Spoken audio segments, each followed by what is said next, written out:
The key to great water pickup is a properly functioning squeegee. The first step is to remove the squeegee assembly from the machine. With the squeegee assembly raised, disconnect the squeegee recovery hose from the squeegee assembly and unscrew the center yellow star knobs. With the squeegee assembly off the machine, first check for any sharp objects embedded in the squeegee, then use a damp cloth to wipe down the squeegee blades assembly.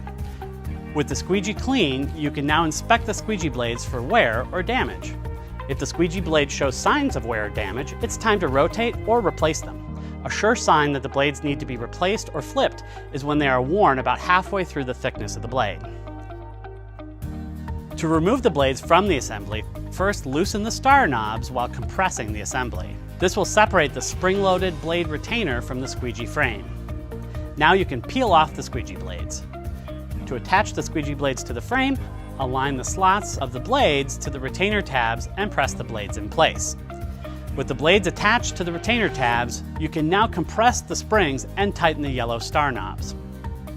Now, let's mount the squeegee assembly to the squeegee mounting bracket. Tighten the yellow star knobs to secure the squeegee assembly to the bracket.